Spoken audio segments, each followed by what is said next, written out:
കർത്താവിൻ്റെ അതിപരിശുദ്ധമായ നാമത്തിന് നന്ദിയും സ്തോത്രങ്ങളും അർപ്പിക്കുന്നു. ഇന്ന് കർത്താവിനെ ആരാധിക്കാനായിട്ട് കടന്നു വന്ന എല്ലാ പ്രിയ സഹോദരന്മാർക്കും കർത്താവിൻ്റെ നാമത്തിലുള്ള വന്ദനം ഞങ്ങൾ പറയുന്നു. സന്തോഷ് കുളങ്ങര അദ്ദേഹത്തിൻ്റെ യാത്രാ വിവരണങ്ങൾ നിങ്ങൾ എല്ലാവരും കേട്ടിട്ടുണ്ട് എന്ന് ഞാൻ വിചാരിക്കുന്നു. ഇടുങ്ങിയ വഴികളിലൂടെ ഞങ്ങൾ സഞ്ചരിക്കുമ്പോൾ വഴികളുടെ ഇരുപുറത്തും അല്ലേ അങ്ങനെയൊക്കെ പറയുന്ന അദ്ദേഹത്തിൻ്റെ വാക്കുകൾ നമ്മളുടെ ഓർമ്മയിലുണ്ട്. എന്നാൽ അതിനേക്കാൾ മനോഹരമായ യാത്രാ വിവരണമാണ് ലൂക്കോസ് അപ്പോസ്തല പ്രവൃത്തികളിൽ നൽകുന്നത്. അത് നമ്മളത്രയും ശ്രദ്ധിച്ചിട്ടില്ല. Very beautiful description of the travel of the missionaries. മിഷണറിമാരുടെ വളരെ രസകരമായ യാത്രാ വിവരണമാണ് നമുക്ക് അപ്പസ്തലനായ അല്ലെങ്കിൽ എഴുത്തുകാരനായ ലൂക്കോസ് അപ്പോസ്തല പ്രവൃത്തികളിൽ നൽകുന്നത്. അപ്പോൾ ആ യാത്രാ വിവരണത്തിലേക്കാണ് ഞാൻ ഇന്ന് നിങ്ങളുടെ ശ്രദ്ധ ക്ഷണിക്കുന്നത്. ഈ വിവരണം ആരംഭിക്കുന്നത് അപ്പോസ്തല പ്രവൃത്തിയിൽ 13-ാമത്തെ അധ്യായത്തിലാണ്. അപ്പോൾ ഈ വേദഭാഗങ്ങളെ പൗലോസിൻ്റെ മിഷണറി യാത്രകൾ എന്നാണ് പൊതുവെ അതിനെക്കുറിച്ച് അപ്പോസ്തല പ്രവൃത്തിയിൽ പഠിക്കുന്ന ആളുകൾ അങ്ങനെയാണ് അതിനെ വിളിക്കുന്നത്.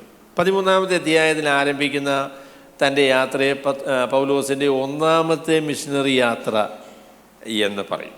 എന്നാൽ പൗലോസിൻ്റെ 1-ാമത്തെ മിഷണറി യാത്രയെന്ന് ലൂക്കോസ് പറഞ്ഞിട്ടില്ല കേട്ടോ. അദ്ദേഹം അങ്ങനെ പറഞ്ഞിട്ടില്ല. അതിൻ്റെ കാരണം ഇത് പൗലോസിൻ്റെ 1-ാമത്തെ മിഷണറി യാത്രയല്ല. ഇതിനു മുൻപ് തന്നെ ഒരു 10-15 വർഷം മിഷണറിയായിട്ട് പ്രവർത്തിച്ച ആളാണ് അപ്പോസ്തലനായ പൗലോസ്. എന്നാൽ പൗലോസിൻ്റെ മിഷണറി യാത്രകളെക്കുറിച്ച് പ്രത്യേകമായ ശ്രദ്ധ നൽകി വിവരണം പറയാനായിട്ട് ലൂക്കോസ് തീരുമാനിച്ചത് ഈ 13-ാമത്തെ അധ്യായം മുതലാണ്. അപ്പോൾ അതുകൊണ്ട് അതിനെ വേദശാസ്ത്ര അല്ലെങ്കിൽ ബൈബിൾ പഠിക്കുന്ന ആളുകളൊക്കെ പൗലോസിൻ്റെ മിഷണറി യാത്രകൾ എന്ന നിലയിലാണ് അതിനെ കണക്കാക്കുന്നത്. അപ്പോൾ അതുകൊണ്ട് ഇതിനെ പൗലോസിൻ്റെ 1-ാമത്തെ മിഷണറി യാത്ര എന്ന് പൊതുവെ വിളിക്കും. അത് ശരിയായൊരു പേരല്ല എന്നുള്ളത് അത് ശ്രദ്ധിക്കണം. എന്നാൽ അങ്ങനെയാണ് പൊതുവെ അതിനെക്കുറിച്ച് പറയുന്നത്. ശരി, അപ്പോൾ അദ്ദേഹം 13-ാമത്തെ അധ്യായത്തിൽ ആരംഭിക്കുന്ന അവരുടെ ഈ മിഷണറി യാത്രയിൽ ആദ്യമേ ചെന്ന സ്ഥലം എന്ന് പറയുന്നത് സൈപ്രസ് എന്ന് ഇന്ന് അറിയപ്പെടുന്ന, ഇംഗ്ലീഷിൽ സൈപ്രസ് എന്നാണ് പറയുന്നത്, മലയാളത്തിൽ കുപ്രോസ് എന്ന് പറയുന്ന ദ്വീപ്. അവിടെ എങ്ങനെയാണ് അവർ ഈ മിഷണറി പ്രവർത്തനം ചെയ്തത് എന്നതിനെക്കുറിച്ചുള്ള വിവരണമാണ് ഇന്ന് നമ്മൾ വായിക്കാനായിട്ട് പോകുന്നത്. അപ്പം ഞാൻ അതിനെക്കുറിച്ച് അപ്പോസ്തലനായ പൗലോസിൻ്റെ മിഷണറി യാത്രയെക്കുറിച്ച് ലൂക്കോസ് പറയുന്ന കാര്യം നമുക്ക് ആദ്യമേ ഒന്ന് വായിക്കാം. അതിനുശേഷം ഈ വേദഭാഗത്ത് നിന്ന് എന്താണ് ലൂക്കോസ് പറയുന്നത് എന്ന് നമുക്ക് ഒരുമിച്ച് ചിന്തിക്കാം. നിങ്ങൾ അപ്പോസ്തല പ്രവൃത്തികൾ 13-ാമത്തെ അധ്യായത്തിൻ്റെ 4 മുതലുള്ള വാക്യങ്ങളിലേക്ക് വരണം. ആദ്യത്തെ 3 വാക്യങ്ങൾ അഭിപ്രായ വ്യത്യാസങ്ങളുള്ള വാക്യങ്ങളായതുകൊണ്ട് കഴിഞ്ഞ ദിവസങ്ങളിലെ എൻ്റെ പ്രസംഗത്തിൽ വിമർശനം ഉണ്ടായിരുന്നു. ഇനിയുമുള്ള പ്രസംഗത്തിൽ അങ്ങനെ ഒന്നും വരത്തില്ല.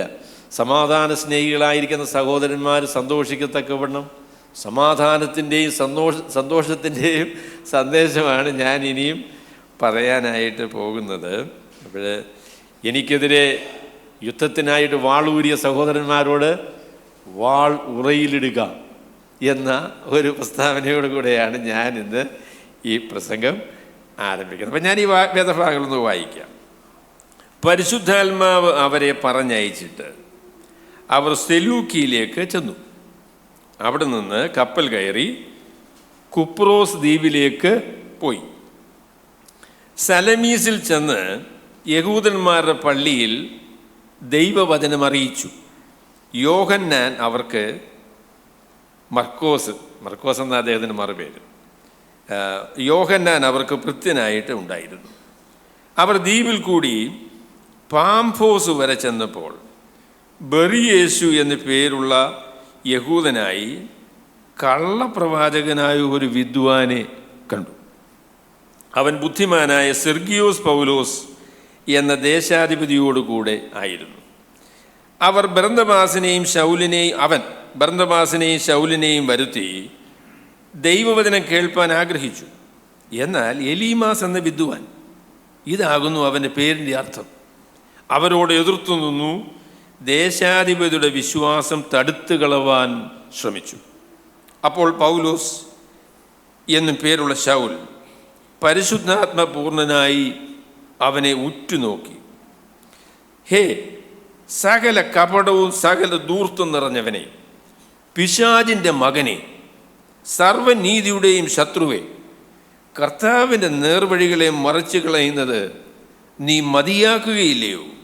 ഇപ്പോൾ കർത്താവിൻ്റെ കൈ നിന്റെ മേൽ വീഴും, നീ ഒരു സമയത്തേക്ക് സൂര്യനെ കാണാതെ കുരുടനായിരിക്കും എന്ന് പറഞ്ഞു.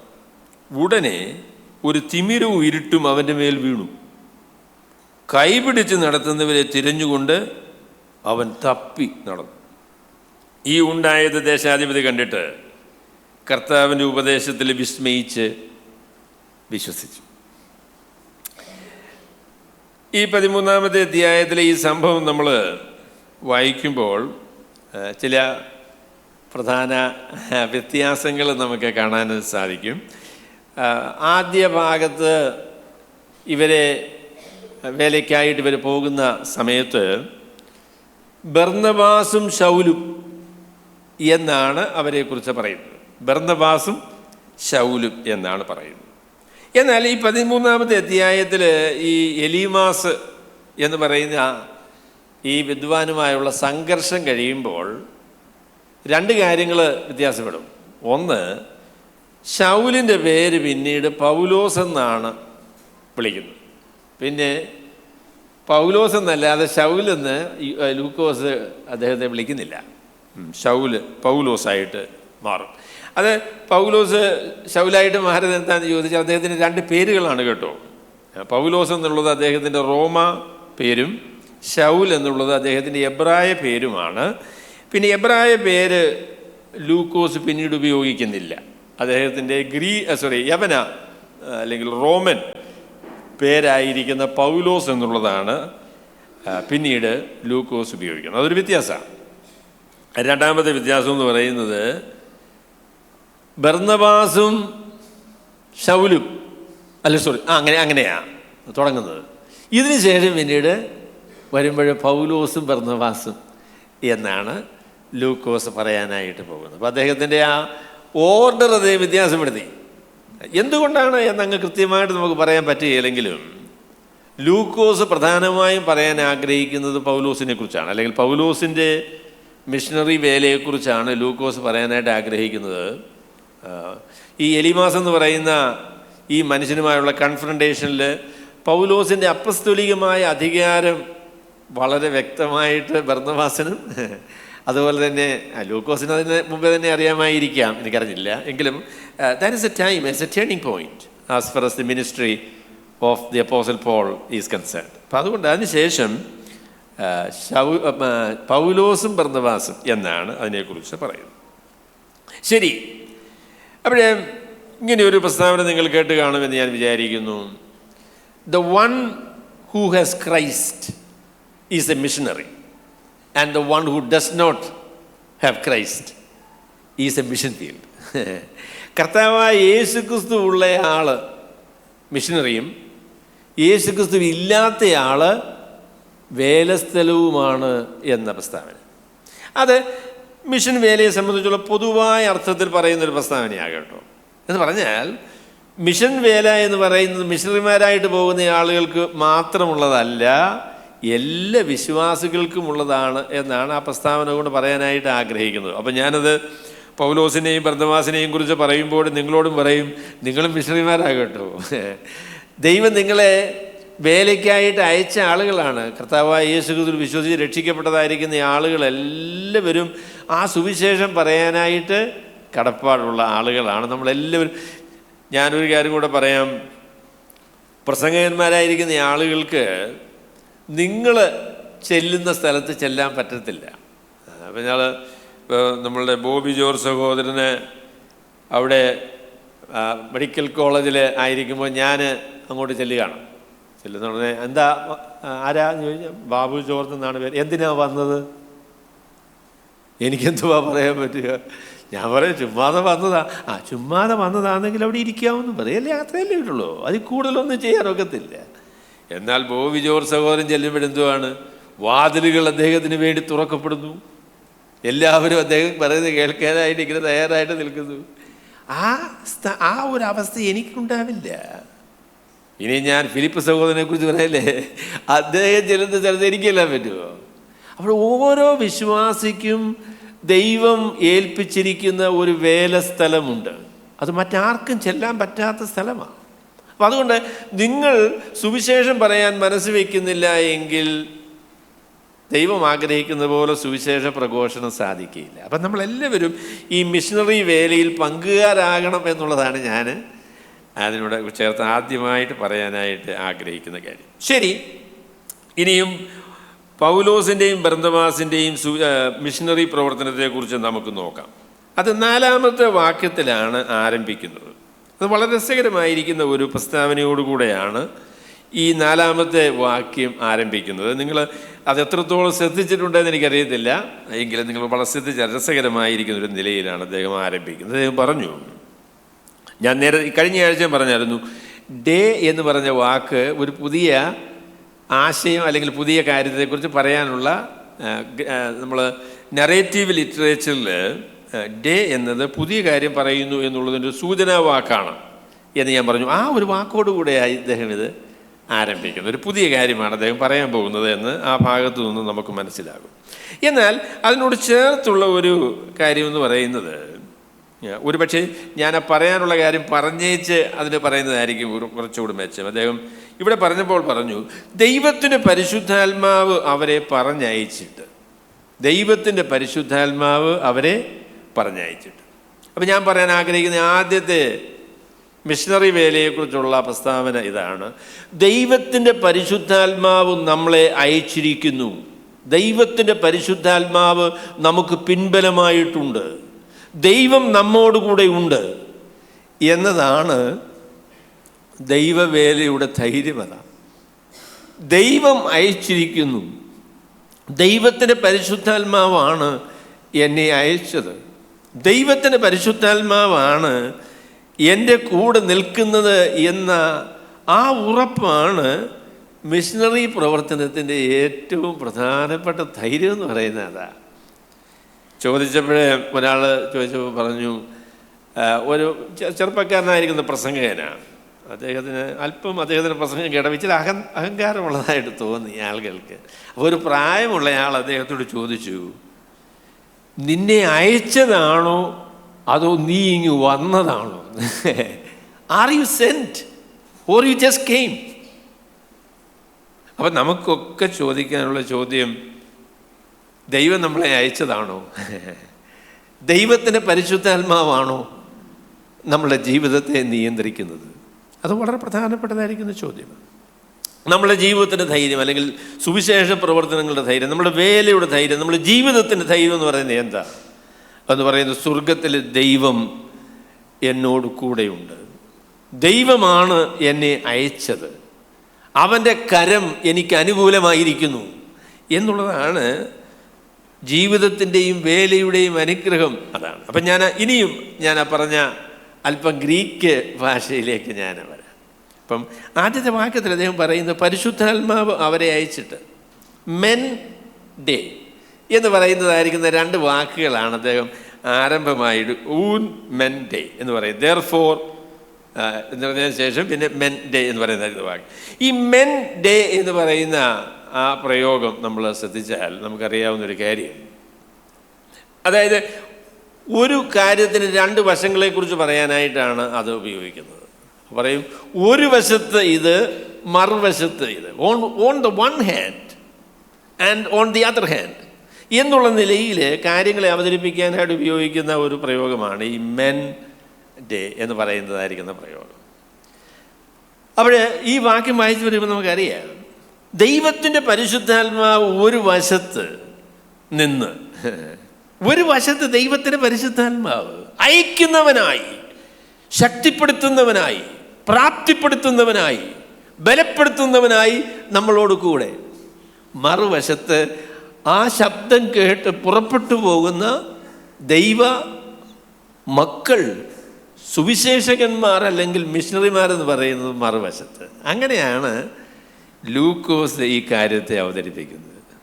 On the one hand the sending of the spirit of God, ദൈവത്തിൻ്റെ പരിശുദ്ധാത്മാവ് നമ്മളെ അയക്കുന്നു, ദൈവത്തിൻ്റെ പരിശുദ്ധാത്മാവ് നമ്മളെ ബലപ്പെടുത്തുന്നു, ദൈവത്തിൻ്റെ പരിശുദ്ധാത്മാവ് നമുക്ക് തുണയായിരിക്കുന്നു, ദൈവം നമ്മളോട് കൂടെ ഉണ്ട് എന്നതാണ് ക്രിസ്തീയ ജീവിതത്തിൻ്റെയും മിഷണറി പ്രവർത്തനത്തിൻ്റെയും ഒക്കെ ധൈര്യം എന്ന് പറയുന്നതാണ്. എൻ്റെ പ്രിയമുള്ളവരെ, ഞാൻ പറയട്ടെ, ദൈവം പ്രവർത്തിക്കുന്നില്ലെങ്കിൽ, ശലോമോൻ പറഞ്ഞ കാര്യം നമ്മൾ എപ്പോഴും ഓർക്കണം, യഹോവ വീട് പണിയാതെ ഇരുന്നാൽ പണിയുന്നവർ വൃഥാസ്വരിക്കുന്നത്. എൻ്റെ പൊന്നെ, വെറുതെ സമയം കളയുവാണ്.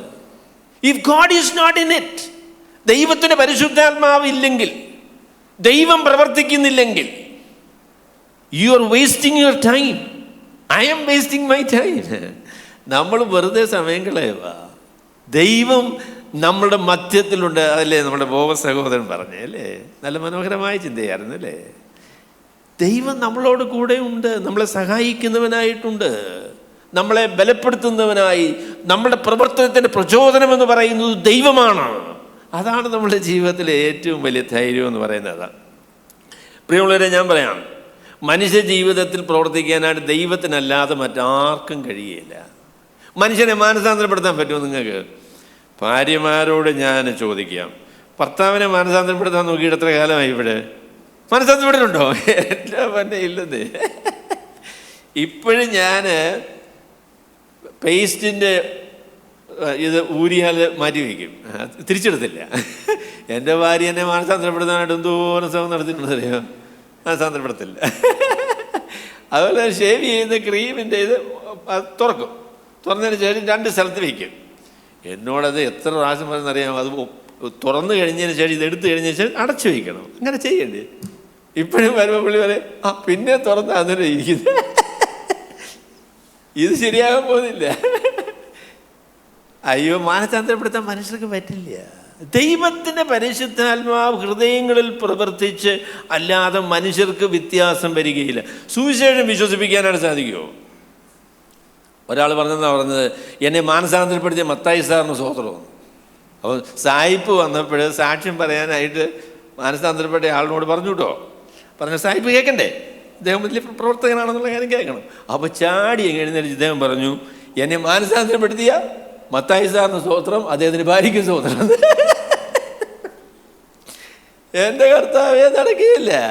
മാനസാന്തരപ്പെടുത്തുവാൻ, മനുഷ്യ ഹൃദയത്തിൽ വിശ്വാസം ഉളവാക്കുവാൻ, ഇതിനൊക്കെ സ്വർഗത്തിലെ ദൈവത്തിന് മാത്രമേ സാധിക്കുകയുള്ളൂ. അപ്പം അതുകൊണ്ട് നമ്മുടെ പ്രവർത്തനത്തിൻ്റെ ധൈര്യം എന്ന് പറയുന്നത്, ദൈവം എന്നോട് കൂടെ ഉണ്ട്, ദൈവം എന്നെ അയച്ചതാണ്, ദൈവമാണ് എൻ്റെ ജീവിതത്തിൻ്റെ ബലം എന്നുള്ള ആ ഉറപ്പ്.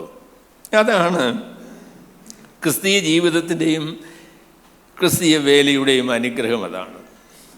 അതുകൊണ്ട് ഞാൻ ഇസ്രായേലിനെ സംബന്ധിച്ചും ദേവാലയത്തെക്കുറിച്ചൊക്കെ പറയുന്നൊരു വാക്കുണ്ട് കേട്ടോ. അവരുടെ ജീവിതത്തിൻ്റെ ഏറ്റവും വലിയ സങ്കടം എന്ന് പറയുന്നത് എന്താണെന്നറിയാമോ?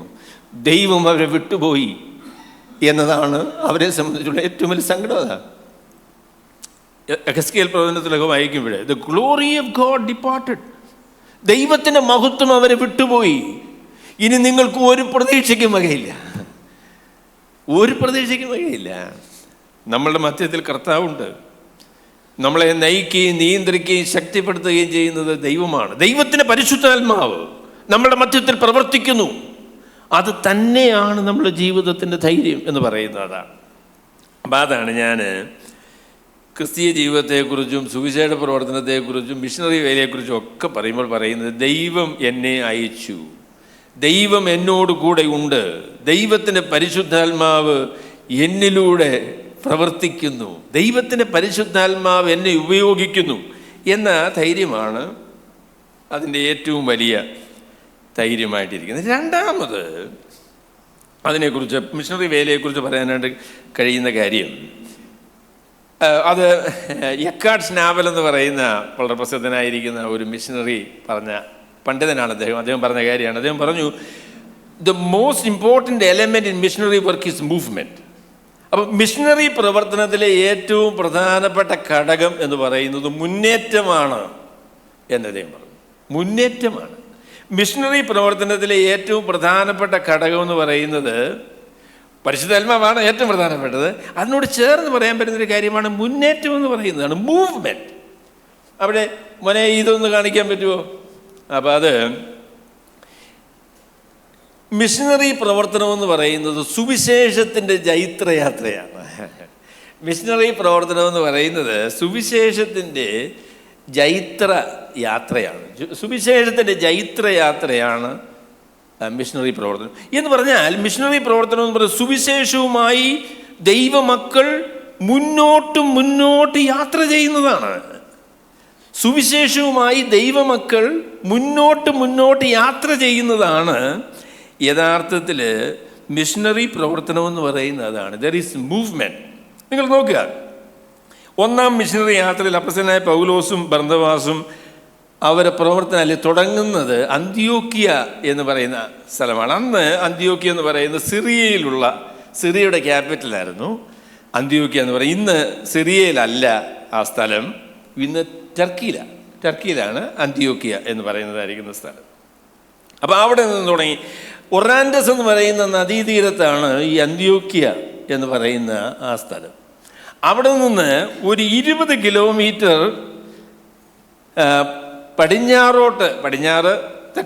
തെക്ക് പടിഞ്ഞാറായിട്ട് സഞ്ചരിച്ചാൽ സെലൂക്കിയ എന്ന് പറയുന്ന ദ്വീപിൽ എൻ്റെ തുറമുഖ പട്ടണത്ത് വരും.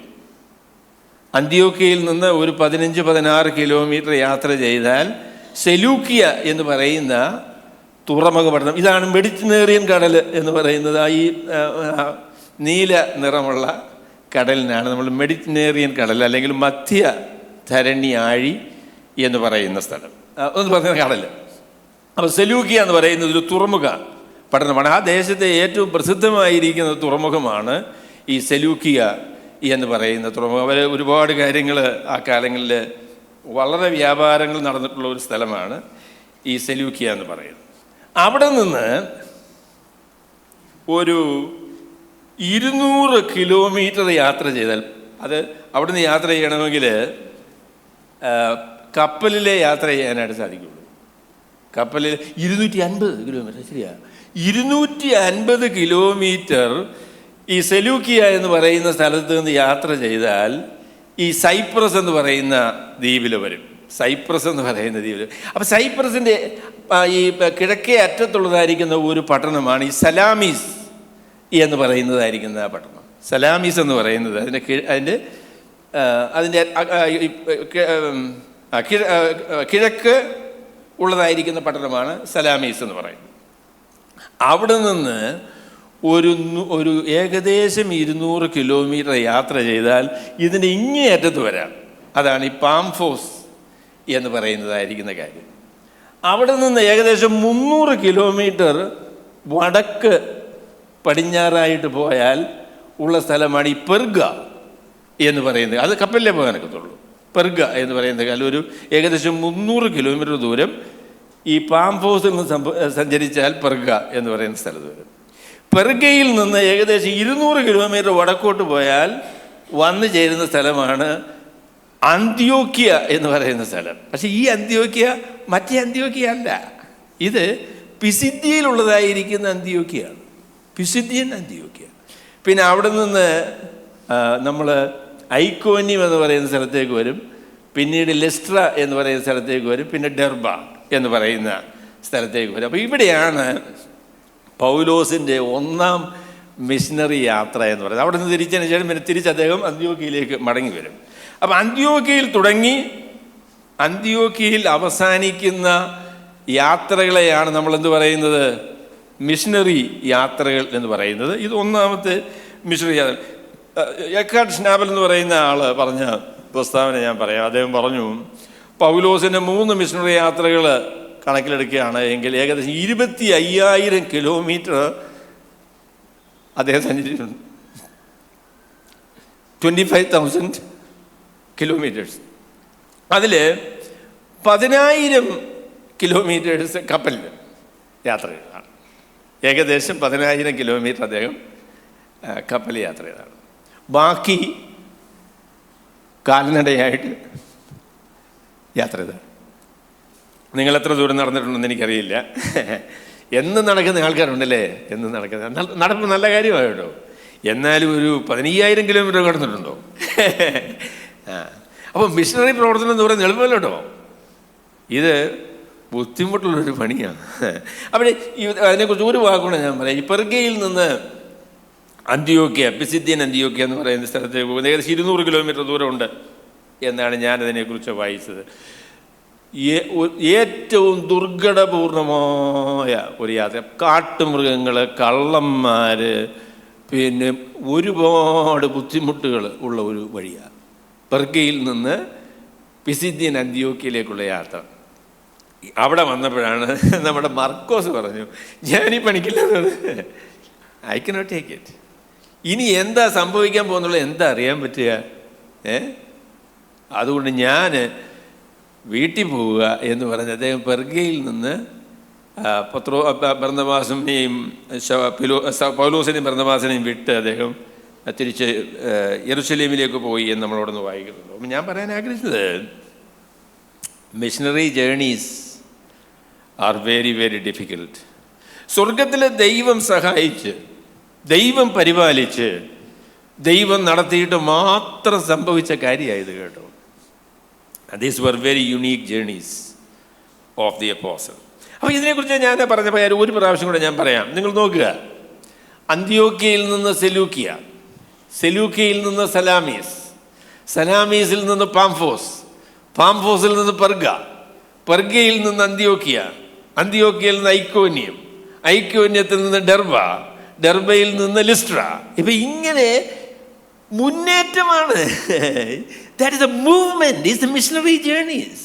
മിഷണറി പ്രവർത്തനം എന്ന് പറയുന്നത് സുവിശേഷത്തിൻ്റെ പ്രഘോഷണവുമായുള്ള സുവിശേഷത്തിൻ്റെ മുന്നേറ്റമാണ്. It is the progress of the gospel. ഇതിനെ സംബന്ധിച്ച് ചില ആളുകളൊക്കെ പറയും ഇത് ഇമ്പീരിയലിസമാണ്. സുവിശേഷം പറഞ്ഞ ആൾക്കാരെ കീഴ്പ്പെടുത്തി രാജ്യവ്യാപ്തിക്ക് വേണ്ടിയുള്ള പണിയാണെന്ന് പറയാം. അല്ല കേട്ടോ, അല്ല അല്ല, അതൊന്നുമല്ല. മനുഷ്യനെ രക്ഷിക്കാനായിട്ട് സുവിശേഷമല്ലാതെ മറ്റൊരു വഴിയുമില്ല എന്ന് പൂർണ്ണമായിട്ടും ബോധ്യപ്പെട്ട ദൈവത്തിൻ്റെ മക്കൾ ആ സുവിശേഷത്തിൻ്റെ സന്ദേശവുമായി മനുഷ്യൻ്റെ വിടുതലിനായിട്ട് കടന്നുപോയ യാത്രകളെക്കുറിച്ചാണ് മിഷണറി യാത്രകൾ എന്ന് പറയുന്നത്. അപ്പോൾ അതുകൊണ്ട് ഞാൻ നിങ്ങളോട് പറയാം, മിഷണറി യാത്രയിലെ വളരെ പ്രധാനപ്പെട്ട കാര്യം മുന്നേറ്റമാണ്. നമുക്ക് ഈ ദേശം മുഴുവനും ഒരർത്ഥത്തിൽ പറഞ്ഞാൽ കീഴടക്കണം. അതാണ് ദൈവമക്കളുടെ ഹൃദയത്തിൻ്റെ വാഞ്ച എന്ന് പറയുന്നതാണ്. സുവിശേഷം ഈ ദേശത്തെ പിടിച്ചടക്കണം. ഇവിടം കൊണ്ട് അവസാനിക്കുന്ന ഒരു പരിപാടിയല്ലിത്. അതിന് വരുന്ന പ്രതിബന്ധങ്ങളെയും പ്രശ്നങ്ങളെയും ഒക്കെ നേരിട്ട് സുവിശേഷത്തിൻ്റെ ജൈത്രയാത്രയിൽ അതിൽ പങ്കാളികളാകാനുള്ള ആ തീരുമാനമാണ് ദൈവമക്കളുടെ തീരുമാനം. ഞാൻ എന്നോട് നിങ്ങളോട് ചോദിക്കുക, സുവിശേഷം വളരണം, സുവിശേഷം മനുഷ്യർ കേൾക്കണം എന്നുള്ളതിനെ സംബന്ധിച്ച് എത്ര നിർബന്ധം നമുക്കുണ്ട്? എന്ത് നിർബന്ധം നമുക്കുണ്ട്? ദൈവം ഹൃദയത്തിൽ ഭാരം കൊടുത്ത ദൈവമക്കളെ ഓർത്ത് ഞാൻ ദൈവത്തിന് സ്തോത്രം ചെയ്യുന്നു. ബെന്നിച്ചെറിയ സഹോദരനെ കുറിച്ച് ആ വിഷയത്തിൽ എനിക്ക് വലിയ സന്തോഷമാണ്. അപ്പം ഞാൻ ചിലപ്പോൾ വിചാരിക്കും, എൻ്റെ മുന്നേ മതി, ഈ 150 പിള്ളേരായി അല്ലേ, ഇത്രയൊക്കെ സ്ഥലമൊക്കെ ചെന്നു. അപ്പം അദ്ദേഹത്തോട് ചിലപ്പോൾ സംസാരിക്കും. ദിവസങ്ങൾ അങ്ങനെ ഞാൻ സംസാരിച്ചില്ലെങ്കിലും ഭൂട്ടാനിലേക്ക് പോവാന്ന്, അപ്പോൾ കുറച്ച് കഴിഞ്ഞ വിയറ്റ്നാമിൽ പോവാന്ന്, അത് കഴിഞ്ഞ് അപ്പുറത്തോട്ട്. That's mission work. അതാണ് ഒരു മിഷനറി ഹൃദയം എന്ന് പറയുന്നതാണ്. സകല മനുഷ്യന് സുവിശേഷം കേൾക്കണം. പൗലോസിനോട് ചോദിച്ചാൽ പറയും, ഈ ലോകത്തിൽ ഒരു മനുഷ്യൻ സുവിശേഷം കേൾക്കാൻ ഉണ്ടെങ്കിൽ ഞാൻ അവൻ്റെ അടുക്കിലേക്ക് പോകണം എന്നുള്ളതാണ് എൻ്റെ ഹൃദയത്തിൻ്റെ വാഞ്ച എന്ന് പറയുന്നതാണ്. സുവിശേഷമൊക്കെ മറന്നു കളഞ്ഞ വിശ്വാസികളുടെ ഒരു കാലത്താണ് നമ്മൾ ജീവിക്കുന്നത് കേട്ടോ. They are not burdened about the gospel anymore. സുവിശേഷത്തെക്കുറിച്ചുള്ള ഭാരമില്ല, മനുഷ്യരുടെ രക്ഷയെക്കുറിച്ചുള്ള ആഗ്രഹമില്ല, സുവിശേഷം പറയാനുള്ളതായിരിക്കുന്ന വ്യഗ്രതയില്ല. റഷീദ സഹോദരി ഓർഞ്ഞ ദൈവത്തിന് സ്തോത്രം ചെയ്തല്ലേ. സുവിശേഷം പറയും. നമ്മളെല്ലാവരും ആ നിലയിലുള്ള ഒരു ഒരു ഒരു ഭയം, ഒരു തീയ് നമ്മുടെ ഹൃദയത്തെ ബാധിച്ചിരുന്നുവെങ്കിൽ എത്ര നന്നായിരുന്നു. മനുഷ്യരെ സുവിശേഷം പറഞ്ഞ് ബുദ്ധിമുട്ടിക്കണമെന്നല്ല ഞാനീ പറയുന്നത്. എന്നാൽ സുവിശേഷം പറയാനായിട്ടൊരു അവസരം കർത്താവ് തരുമ്പോൾ, എന്നെ രക്ഷിച്ച എൻ്റെ കർത്താവ് നിങ്ങളെയും രക്ഷിക്കും എന്ന് പറയാനുള്ളൊരു ബാധ്യത നമുക്ക് എല്ലാവർക്കും ഉണ്ട്. എന്നെ രക്ഷിച്ച കർത്താവ് നിങ്ങളെയും രക്ഷിക്കും. നിങ്ങളുടെ ഈ പ്രതിസന്ധിയിൽ, ഈ കഷ്ടതയിൽ തുടരേണ്ട ആവശ്യം നിങ്ങൾക്കില്ല. നമുക്കൊരു രക്ഷകനുണ്ട്, അത് യേശു ക്രിസ്തുവാണ് എന്ന് പറയാനുള്ള ആ ബാധ്യത നമുക്കുണ്ട് കേട്ടോ. അതാണ് ഞാൻ രണ്ടാമത് നിങ്ങളോട് പറയാൻ ആഗ്രഹിക്കുന്നത്. മിഷണറി പ്രവർത്തനം എന്തുവാ? മിഷണറി പ്രവർത്തനം എന്ന് പറയുന്നത് സുവിശേഷത്തിൻ്റെ മുന്നേറ്റമാണ്.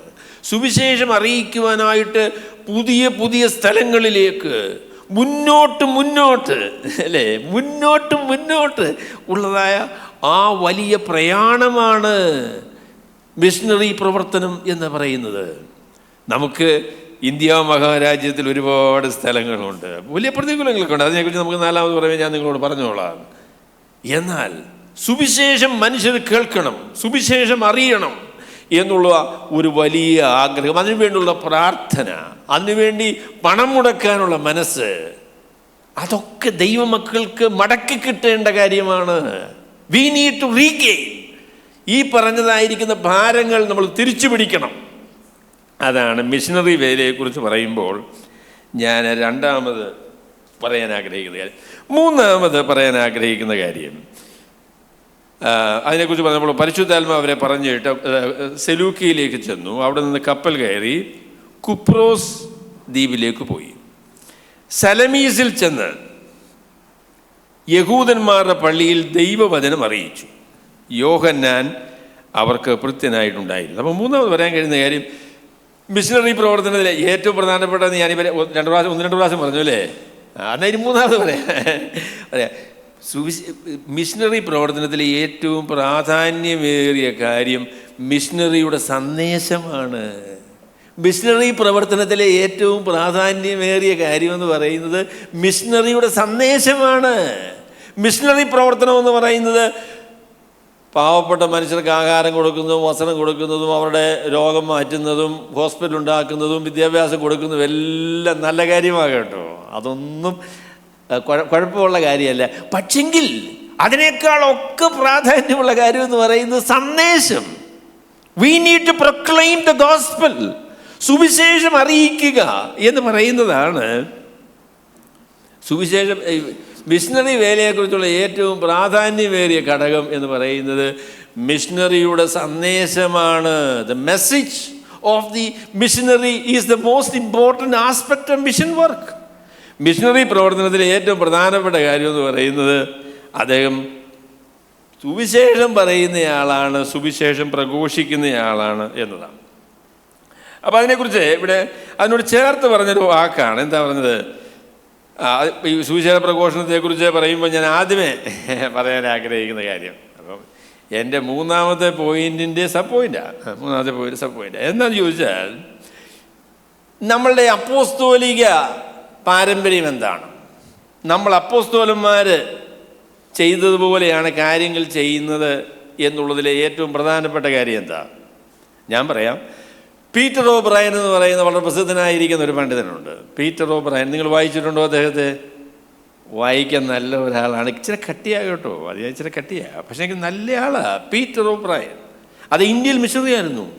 അപ്പോൾ അത് ഇപ്പോൾ ഓസ്ട്രേലിയയിലാണ്. ഇപ്പോൾ നല്ല പ്രായം കാണും, 90 വയസ്സെങ്കിലും അദ്ദേഹത്തിന് ഇപ്പം കാണും. അദ്ദേഹം പറഞ്ഞ പ്രസ്താവന ഞാൻ നിങ്ങളോട് പറയാം. അദ്ദേഹം പറഞ്ഞു, അവർ apostolic succession is the truthfulness to the apostolic message. അപ്പോസ്തോലിക പിന്തുടർച്ചയുടെ ഏറ്റവും പ്രധാനപ്പെട്ട ഘടകമെന്ന് പറയുന്നത് അപ്പോസ്തോലന്മാർ പറഞ്ഞ സന്ദേശം അതുപോലെ തന്നെ നമ്മൾ പറയുന്നു എന്നുള്ളതാണ്. What is apostolic orthodoxy? അപ്പസ്തലന്മാർ പറഞ്ഞതുപോലെയാണ്, അല്ലെങ്കിൽ അപ്പസ്തലന്മാരുടെ സന്ദേശം അല്ലെങ്കിൽ അപ്പസ്തോലികമായിരിക്കുന്ന പാരമ്പര്യമാണ് നമുക്കുള്ളത് എന്ന് പറയുമ്പോഴെന്താ അതിലെ ഏറ്റവും പ്രധാനപ്പെട്ട കാര്യം? അപ്പസ്തലന്മാർ പറഞ്ഞ സന്ദേശം, അപ്പസ്തലന്മാർ പറഞ്ഞ സുവിശേഷം. അപ്പസ്തലനായ പൗലോസ് ഗലാത്യ ലേഖനത്തിൽ പറഞ്ഞ പ്രസ്താവന ഞങ്ങൾ കഴിഞ്ഞ ദിവസം ഒരുമിച്ച് പറഞ്ഞതായിരുന്നു. അദ്ദേഹം പറഞ്ഞു, ഞാൻ നിങ്ങളെ അറിയിച്ച ഈ സന്ദേശത്തിന് വിരുദ്ധമായി ആരെങ്കിലും, മനുഷ്യർ മാത്രമല്ല ദൂതൻ വന്ന് നിങ്ങളോട് വേറൊരു സന്ദേശം അറിയിച്ചാൽ അവൻ ശപിക്കപ്പെട്ടവൻ. അവർ നമ്മളുടെ ധൈര്യം അല്ലെങ്കിൽ നമ്മൾ അപ്പസ്തലന്മാർ ചെയ്ത കാര്യം തന്നെയാണ് നമ്മൾ ചെയ്യുന്നത് എന്നുള്ളതിൻ്റെ ഏറ്റവും വലിയ തെളിവ് അവർ പറഞ്ഞ അതേ സന്ദേശം നമ്മൾ പറയുന്നു എന്നുള്ളതാണ്. The truthfulness of the gospel, സുവിശേഷത്തിൻ്റെ വ്യക്തത, സുവിശേഷത്തോട് കാണിക്കുന്ന വിശ്വസ്തത, സത്യസന്ധമായി സുവിശേഷം പറയുന്ന ആ ഉറപ്പ്, അതാണ് അപ്പോസ്തോലിക പാരമ്പര്യത്തിലെ ഏറ്റവും പ്രാധാന്യമുള്ള കാര്യം. അതാണ് ഞങ്ങൾ അപ്പസ്തലന്മാരെ പോലുള്ള ആൾക്കാരാണ് എന്ന് ഞാൻ പറയണമെങ്കിൽ അപ്പസ്തലന്മാർ പറഞ്ഞ സുവിശേഷം പറയണം, അപ്പസ്തലന്മാർ പഠിപ്പിച്ച ഉപദേശം പഠിപ്പിക്കണം, അവർ ചെയ്ത കാര്യങ്ങൾ നമ്മളും ചെയ്യണം. അതാണ് അപ്പസ്തലിക പാരമ്പര്യത്തിലെ ഏറ്റവും പ്രധാനപ്പെട്ട കാര്യം. അതാണ് അപ്പസ്തലന്മാരുടെ ഉപദേശം, അപ്പസ്തലന്മാർ പറഞ്ഞതായിരിക്കുന്ന സന്ദേശം, അപ്പസ്തലന്മാർ പറഞ്ഞ സുവിശേഷം, അത് തന്നെ നമ്മൾ പറയുന്നു എന്നുള്ളതാണ് നമ്മൾ ചെയ്യുന്നത് അപ്പോസ്തോലികമാണ് എന്നതിന് ഏറ്റവും വലിയ തെളിവ്. അതാണ് നമ്മൾ ചെയ്യുന്ന അപ്പോസ്തോലികമാണ് എന്നുള്ളതിന് ഏറ്റവും വലിയ തെളിവ്. അതാണ്. അവിടെ പറഞ്ഞു പള്ളിയിൽ ദൈവവചനം അറിയിച്ചു. യഹൂദന്മാരുടെ പള്ളിയിൽ ദൈവവചനം അറിയിച്ചു. അപ്പം ഞാൻ സുവിശേഷം പറയുന്ന ആളുകളോട് അല്ലെങ്കിൽ മിഷണറിമാരോട് പറയാം, ദൈവവചനം പറയേണ്ട ഏറ്റവും നല്ല പറയുന്നതിനുള്ള രീതി എന്താണെന്ന് ചോദിച്ചാൽ കേൾക്കാൻ മനസ്സുള്ളവരോട് പറയണം. അതാണ് ഏറ്റവും നല്ല ഒരു രീതി എന്ന് പറയുന്നത്. അതാണ് there should be some bridge. നമുക്ക് യോജിപ്പിക്കുവാൻ കഴിയുന്ന ഒരു പാലം സുവിശേഷം പറയുന്നതിന് ആവശ്യമാണ്. യാതൊരു വിധത്തിലുള്ളതായിരിക്കുന്ന there is nothing in between. അതല്ലെങ്കിൽ നമുക്ക് തമ്മിൽ യോജിക്കാൻ പറ്റുന്ന ഒരു വിഷയവും ഇല്ലെങ്കിൽ നമുക്ക് തമ്മിൽ സംസാരിക്കാനായിട്ട് ബുദ്ധിമുട്ടായല്ലേ. അപ്പം ഞാൻ സുവിശേഷം പറയുന്ന ആളുകളോട് പറയാം, അല്ലെങ്കിൽ സുവിശേഷ പ്രഘോഷകരോട് പറയാം, നിങ്ങൾ അന്വേഷിക്കേണ്ടത് കേൾക്കാൻ മനസ്സുള്ള ആളുകളുണ്ടോ എന്നതാണ് ആദ്യത്തെ അന്വേഷണം എന്ന് പറയുന്നത്. ഞാൻ ഈ സുവിശേഷം പറഞ്ഞാൽ കേൾക്കാൻ മനസ്സുള്ളതായിരിക്കുന്ന ആളുകളുണ്ടോ? കേൾക്കാൻ മനസ്സുള്ള ആളുകളോട് സുവിശേഷം പറയണം. അതിനൊരു പ്രാമുഖ്യം, അതിന് ഒന്നാം സ്ഥാനം കൊടുക്കണം. പിന്നെ സുവിശേഷം കേൾക്കാൻ മനസ്സില്ലാത്ത ആൾക്കാരോടും പറയണം, അതൊരു വേറൊരു കാര്യമാണ്. എന്നാൽ നമ്മളുടെ വേല മുഴുവനും ഞാൻ സുവിശേഷം പറഞ്ഞ ഉമ്മാർ കേൾക്കൂല, അവരോട് ഞാനിങ്ങനെ പറഞ്ഞുകൊണ്ടിരിക്കുകയാണ്. അത് വിജയകരമായ ഒരു കാര്യമല്ലല്ലോ. സുവിശേഷം കേൾക്കുവാൻ മനസ്സുള്ള ആളുകളോട് സുവിശേഷം പറയണം. അപ്പോൾ അതിന് പറ്റിയൊരു സ്ഥലമെന്ന് പറയുന്നത് യഹൂദന്മാരുടെ സിനഗോഗാകട്ടോ. അവർക്ക് പഴയ നിയമമൊക്കെ അറിയാവുന്ന ആളുകളാണ്. അന്നത്തെ ഒരു രീതി അനുസരിച്ചാണെങ്കിൽ ആളുകൾ അന്ന് ഈ നമ്മുടെ ലോക്കൽ ചർച്ചകളെക്കുറിച്ചൊക്കെ പറയുന്ന പോലെ തന്നെ ഈ ഓരോ സിനഗോഗിലുമുള്ള ആളുകൾ അവിടുത്തെ മൂപ്പന്മാരൊന്നും വലിയ പണ്ഡിതന്മാരല്ല. അപ്പം ആരെങ്കിലും വിവരമുള്ള ആളുകൾ സന്ദർശനത്തിന് വന്നാൽ ഈ മൂപ്പന്മാർ വന്ന് ചോദിക്കും, അപ്പം സ്നേഹിത അല്ലെങ്കിൽ സഹോദര, ഇന്നത്തെ വചന പ്രഘോഷണം അങ്ങ് സഹോദരൻ ചെയ്താൽ എന്താ ഇത് ചോദിക്കും. അപ്പം ഇവര് വരുന്ന സന്ദർശിക്കുന്ന ആളുകൾക്ക് വചനം പറയാനുള്ള അവസരം കൊടുക്കും. ഇപ്പം നമ്മളിനി അടുത്തതായിട്ട് ചെല്ലാൻ പോകുന്ന സ്ഥലമാണ് പിസിദ്ധ്യൻ അന്ത്യോക്യ ചെല്ലുമ്പം, അപ്പോൾ ഇവർ അവിടെ വന്നിങ്ങനെ സിനഗോഗിൽ വന്നിങ്ങനെ പുറകിലിരിക്കുക. ഉടനെ അവിടുത്തെ മൂപ്പന് സിനഗോഗിലെ ആൾ വന്ന് ചോദിച്ചു, സഹോദരന്മാരെ നിങ്ങൾക്ക് വല്ലതും പറയാനുണ്ടോ? അപ്പം ഇന്നത്തെ പ്രസംഗം ഏതായാലും നമുക്ക് ചെയ്യണ്ട, ഇവർ ചെയ്യട്ടെ. അപ്പം അങ്ങനെ ഒരു ഓപ്പൺനെസ് ഉണ്ടായിരുന്നു കേട്ടോ. എൻ്റെ പൊന്നെ, അങ്ങനെയുള്ള സ്ഥലത്ത് പോയിരിക്കുന്നില്ലയോ നല്ലത്. അപ്പം ഇവർ യഹൂദന്മാരുടെ പള്ളികളിൽ പോകാനുള്ള കാരണം ഇവർ പറയുന്നത് കേൾക്കാൻ മനസ്സുള്ള ആളുകളായിരുന്നു അവർ എന്നുള്ളത് കൊണ്ടാണ്. എന്ന് പറഞ്ഞാൽ കുറച്ച് കഴിയുമ്പോൾ പിണങ്ങും, അത് വേറെ കാര്യം. എങ്കിലും സുവിശേഷം പറയാനൊരിടമുണ്ട്, സുവിശേഷം പറയാനുള്ളൊരു അവസരമുണ്ട്. നിങ്ങളെ തല്ലാൻ ഒരാൾ വരികയാണെന്ന് അയാളോട് സുവിശേഷം പറയാനായിട്ട് നിൽക്കുന്നുണ്ട്, ഓടിക്കൊള്ളുക നല്ലത്. അടിക്കുമ്പം സുവിശേഷം പറഞ്ഞാൽ ഉടനെ അടിക്കും. ഞാൻ പറയുന്നത് സുവിശേഷം പറയണ്ട, അങ്ങനെ അടിക്കാനായിട്ട് നിർബന്ധമുള്ള ആൾ അവിടെ നിൽക്കട്ടെ, നമ്മളങ്ങ് അടുത്ത ആളിനോട് പോയി സുവിശേഷം പറയുക, അതാണ് ചെയ്യേണ്ടത്. അപ്പം ഞങ്ങളുടെ ഒരു സ്നേഹിതനുണ്ട്, അദ്ദേഹം പരസ്യയോഗത്തിൻ്റെ ആളാണ് കേട്ടോ, പരസ്യയോഗത്തിൻ്റെ ആളാണ്. അപ്പോൾ ചെറിയാൻ സഹോദരൻ എന്നാണ് അദ്ദേഹത്തിൻ്റെ പേര്. അപ്പോൾ അദ്ദേഹം സുവിശേഷ പരസ്യയോഗം നടത്താനായിട്ട് ചെല്ലുന്ന ഉടനെ ആൾക്കാർ ചോദിക്കും, നിങ്ങൾക്ക് പെർമിഷൻ ഉണ്ടോ? അപ്പോൾ അദ്ദേഹം പറഞ്ഞു, എനിക്ക് പെർമിഷനുണ്ട്. അദ്ദേഹത്തിനൊരു തൊപ്പിയുണ്ട്, ആ തൊപ്പിയുടെ അടിയിൽ ഒരു ബൈബിളും വെച്ചിട്ടുണ്ട്. അപ്പോൾ പ്രസംഗം കഴിഞ്ഞതിന് ശേഷം ഞാൻ പെർമിഷൻ കാണിച്ചു തരാം. അപ്പോൾ ആരും സാധാരണഗതിയിലൊന്നും ആൾ പിന്നെ പ്രസംഗം കഴിച്ചാൽ ചോദിക്കാറില്ലെന്ന് പറഞ്ഞു. ചോദിക്കാൻ ഈ തൊപ്പി ഒന്ന് പൊക്കും, അടി ബൈബിള്, നിങ്ങൾ സകല സൃഷ്ടികളോട് സുവിശേഷം അറിയിപ്പീൻ എന്ന് സ്വർഗത്തിലെ ദൈവം സകല മനുഷ്യനെ സൃഷ്ടിച്ച ദൈവം പറഞ്ഞിരിക്കുന്നു, ഇതിൽ കൂടുതൽ എന്ത് പെർമിഷനാണ് വേണ്ടിയെന്ന്. അപ്പോൾ പിന്നെ അദ്ദേഹം പറഞ്ഞു, വേറൊരു കാര്യം ഞാൻ ചെയ്യുമെന്ന് ചോദിച്ചാൽ, ഇവിടെ പ്രസംഗിച്ചാൽ നിങ്ങളെ തല്ലും, ഞങ്ങൾക്ക് പ്രസംഗം കേൾക്കണ്ട എന്ന് പറഞ്ഞ പുള്ളി ഉടനെ പ്രസംഗമൊക്കെ അവസാനിപ്പിച്ച് അടുത്ത കവലയിലോട്ട് പോകും. ഈ തല്ലുകൊണ്ടുകൊണ്ട് അവിടെ നിന്ന് പ്രസംഗിക്കേണ്ട കാര്യം എന്താ? കേൾക്കാൻ മനസ്സുള്ള ചില മനുഷ്യർ അപ്പുറത്തുണ്ടല്ലോ. അപ്പം അതുകൊണ്ട് സുവിശേഷ പ്രഘോഷണത്തെക്കുറിച്ച് ഞാൻ പറഞ്ഞ ഒന്നാമത്തെ കാര്യം, അപ്പോസ്തോലിക പാരമ്പര്യത്തിലെ ഏറ്റവും പ്രധാനപ്പെട്ട കാര്യം അപ്പോസ്തോലികമായ സന്ദേശം അറിയിക്കുന്നു എന്നുള്ളതാണ്. രണ്ടാമത്തെ കാര്യം എന്ന് പറയുന്നത്, കേൾക്കാൻ മനസ്സുള്ള മനുഷ്യരോട് നമ്മൾ വചനം പറയണം. കേൾക്കാൻ മനസ്സുള്ള ആളുകളെ കണ്ടുപിടിക്കണം. കർത്താവ് തൻ്റെ ശിഷ്യന്മാരെ അയച്ചപ്പോൾ, അത് ഈ കാലങ്ങളിൽ അതിൻ്റെ ഇപ്പോഴത്തെ പ്രസിദ്ധി എനിക്കറിയാൻ വയ്യ, പക്ഷെ വളരെ പ്രസിദ്ധമായിരിക്കുന്ന ഒരു ആശയമായിരുന്നു മാൻ ഓഫ് പീസ്. ഇത് കേട്ടിട്ടുണ്ടോ നിങ്ങൾ? മാൻ ഓഫ് പീസ് എന്ന് പറയുന്നതായിരിക്കുന്ന ആശയം. കർത്താവ് പറഞ്ഞു, നിങ്ങളൊരു പട്ടണത്തിൽ ചെന്നാൽ ഒരു സമാധാന പുരുഷനെ അന്വേഷിക്കണം. സമാധാന പുരുഷനെ അന്വേഷിക്കണം. നിങ്ങൾ പോകുന്നത് വരെ ആ മനുഷ്യൻ്റെ വീട്ടിൽ താമസിച്ചോളാൻ പറഞ്ഞു. എന്ന് പറഞ്ഞാൽ കേൾക്കാൻ മനസ്സുള്ള, സമൂഹത്തിൽ സ്വാധീനമുള്ള ഒരു മനുഷ്യനെ കണ്ടുപിടിച്ചിട്ട് അദ്ദേഹത്തിൻ്റെ ഒരു പിന്തുണ നമ്മൾ സുവിശേഷ പ്രഘോഷങ്ങൾക്ക് കിട്ടിയാൽ ആ സമൂഹത്തിലൊരു വലിയ സ്വാധീനമാണ്. He said, find the man of peace and go and stay with him because he is willing to listen and support you.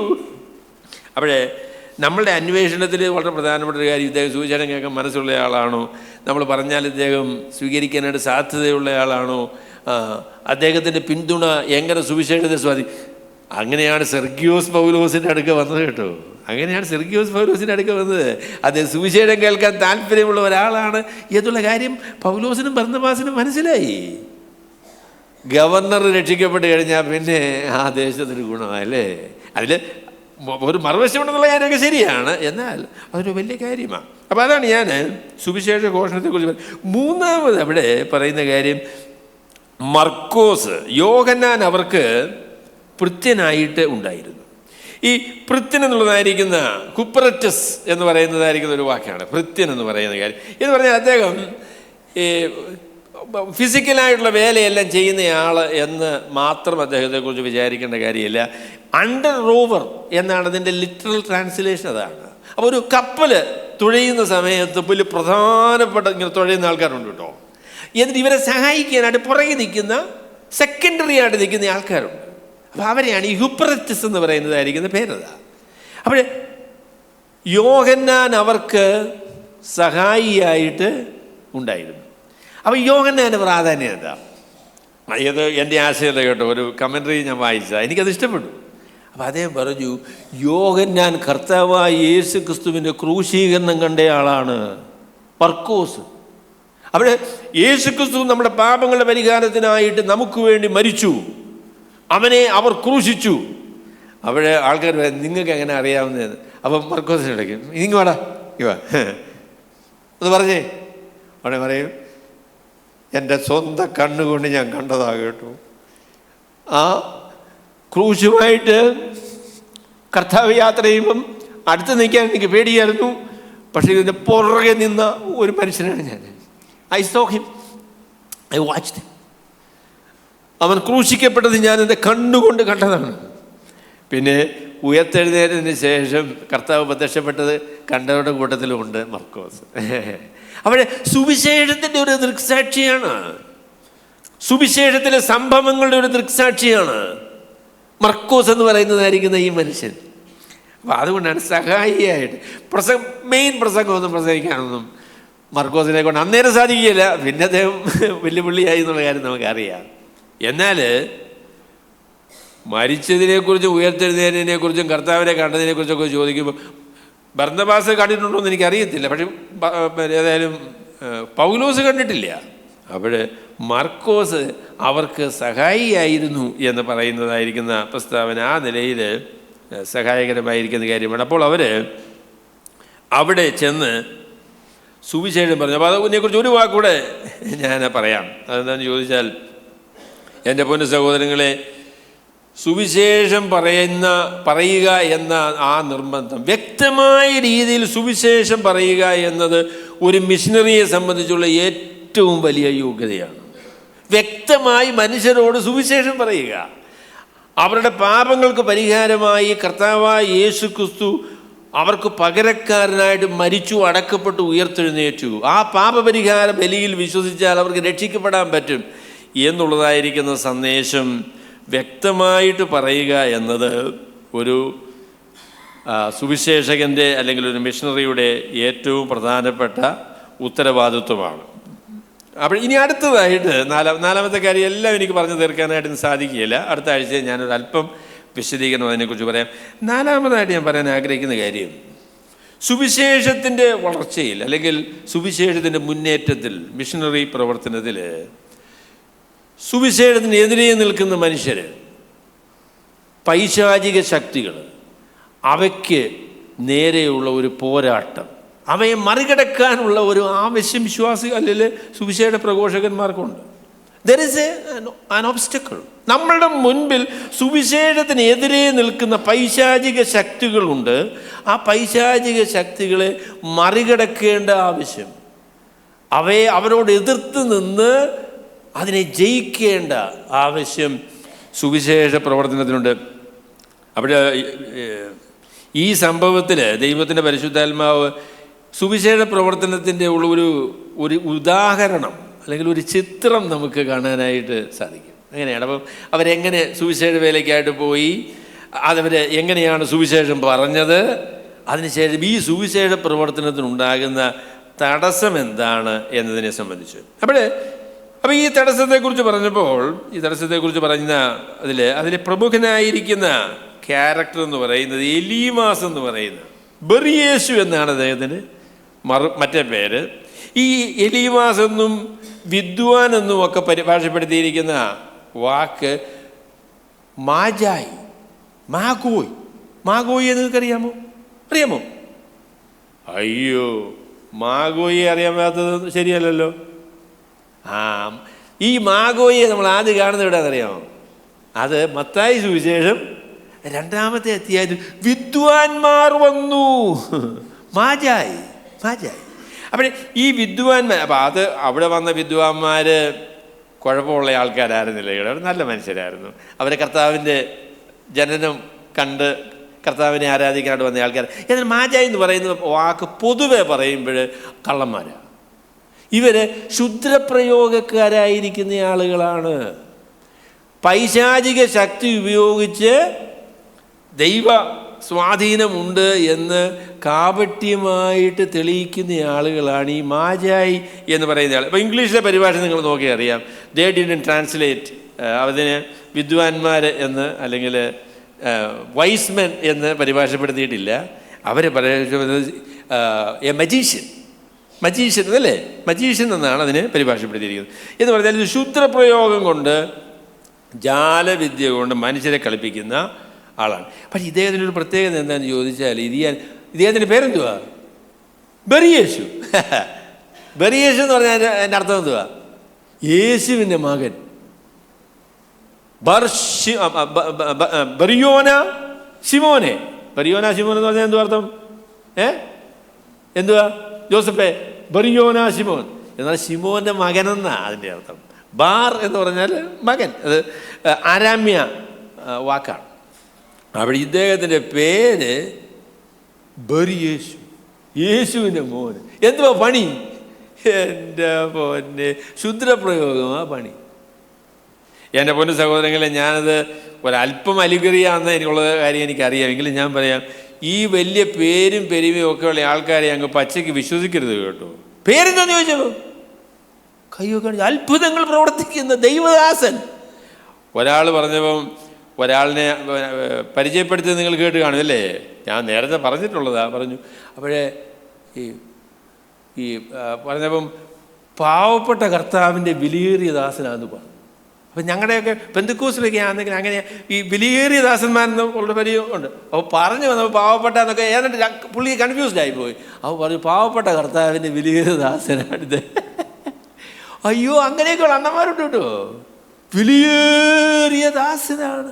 പേരെന്തുവാ? ബെറിയേശു, യേശുവിൻ്റെ മകൻ.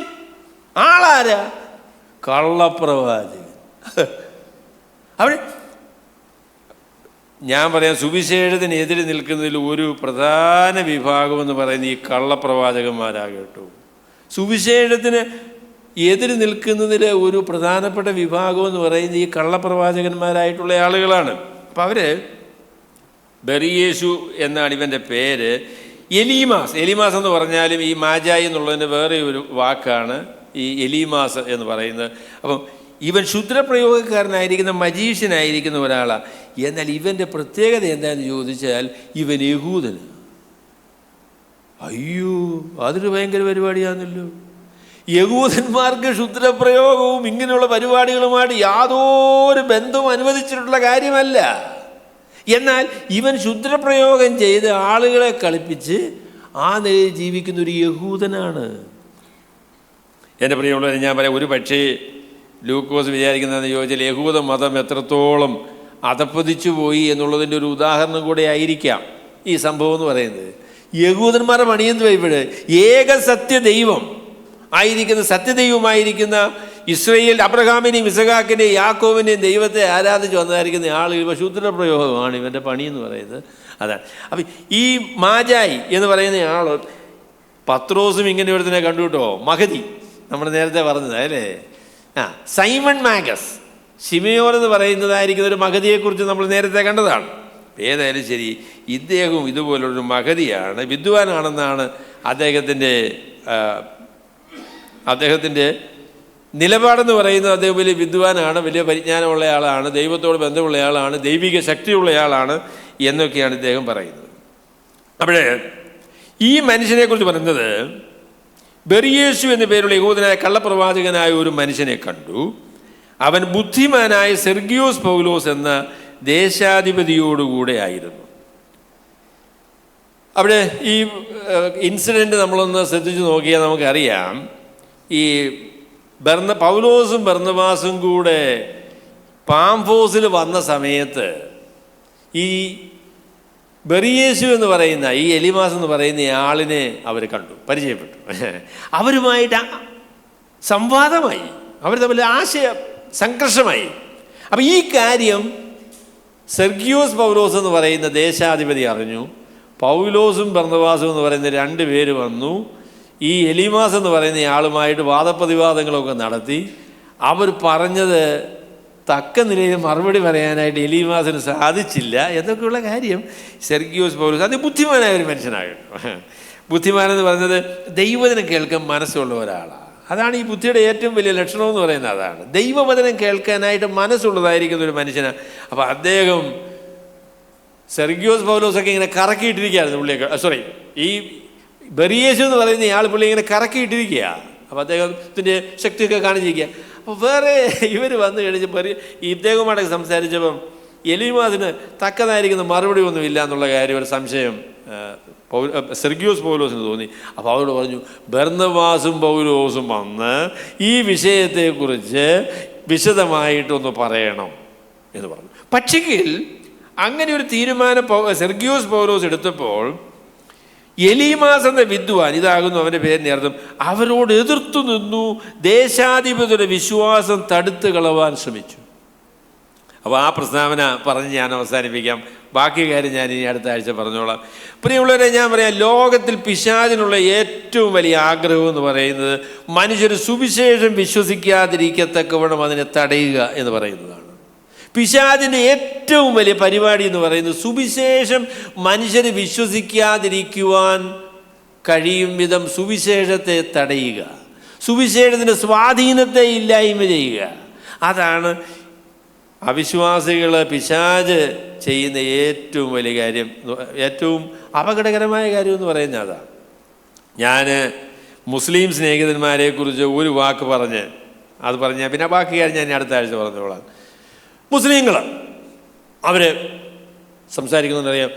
യേശുവിനെ കുറിച്ച് റഷീദ് സഹോദരിക്കും അറിയാം, അതല്ലേ? യേശുവിനെ കുറിച്ച് പറഞ്ഞു, ഞങ്ങൾക്ക് യേശുണ്ട്. ഈസാ നബി ഞങ്ങളുടെ കൂടിയ ആളാണ്. എന്നിട്ടിപ്പം ഇംഗ്ലീഷിൽ പറയുകയാണ് പീസ് ബി അപ്പോൺ ഹിം എന്ന് ഉടനെ തന്നെ പറയും.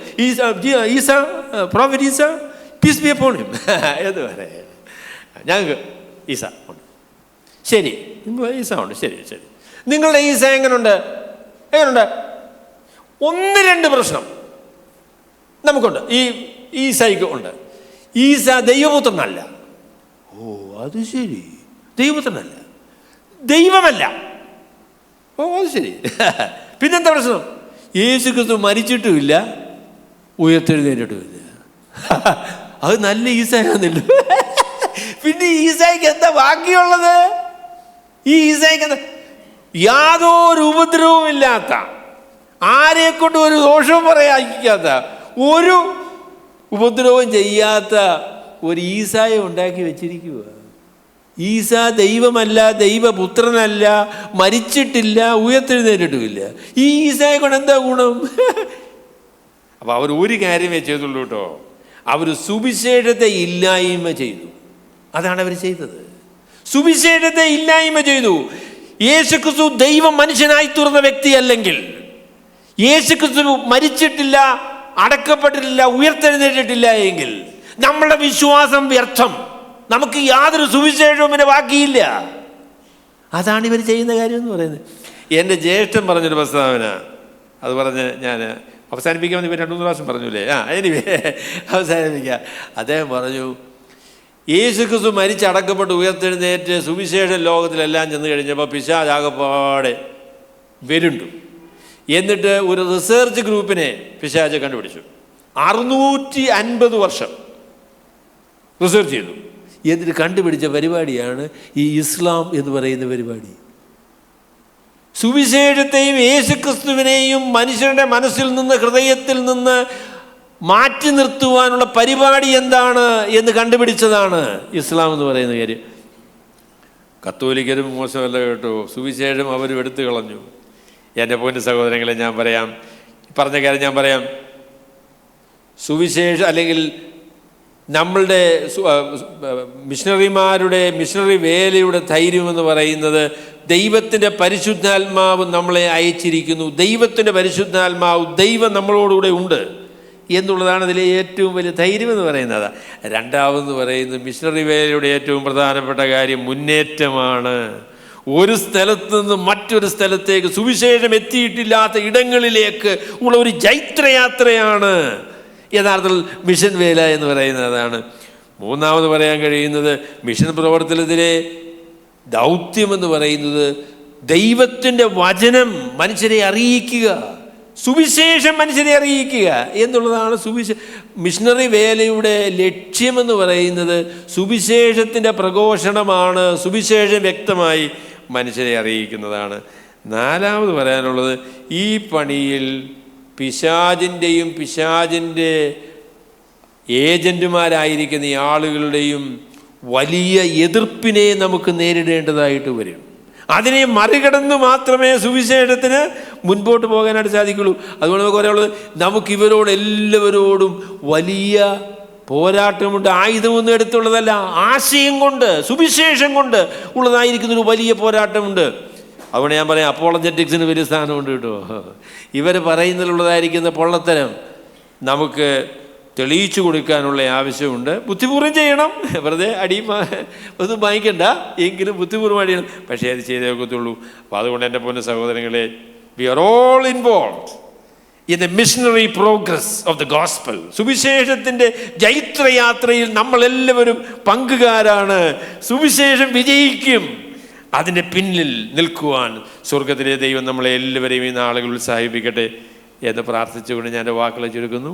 ദൈവം നമ്മളെ എല്ലാവരെയും അനുഗ്രഹിക്കുമാറാകട്ടെ. ഞങ്ങളെ സ്നേഹിക്കുന്ന, ഞങ്ങളെ വാഴ്ത്തപ്പെട്ട സ്വർഗത്തിലെ വലിയവനായ ദൈവമേ, അവിടുത്തെ പുത്രനെ ഈ ലോകത്തിൽ ഉയർത്തി കാണിക്കുവാൻ, കർത്താവായ യേശുക്രിസ്തുവിലുള്ള സുവിശേഷം സകല മനുഷ്യരുടെ അടുക്കലും എത്തുവാൻ, അതിനുള്ള വലിയ ഭാരവും ആഗ്രഹവും ഉത്സാഹവും ഈ നാളുകളിൽ ഞങ്ങൾക്ക് തന്ന് ഞങ്ങളെ അവിടുന്ന് ബലപ്പെടുത്തണമെന്ന് പ്രാർത്ഥിക്കുന്നു. അവിടെ ഞങ്ങളോടുകൂടെ ഇരുന്ന് അവിടുത്തെ വചനത്തെ അവിടുന്ന് മനുഷ്യരുടെ ഹൃദയങ്ങളിലേക്ക് അയച്ചവരെ രക്ഷിക്കപ്പെടുത്തും എന്നുള്ളത് ഓർത്ത് ഞങ്ങൾ നന്ദിയോടെ അങ്ങേ സ്തുതിക്കുന്നു. അതിനായി ഞങ്ങളെ തന്നെ സമർപ്പിക്കുന്നു. കർത്താവായ യേശു ക്രിസ്തുവിൻ്റെ വിലയേറിയ നാമത്തിൽ തന്നെ.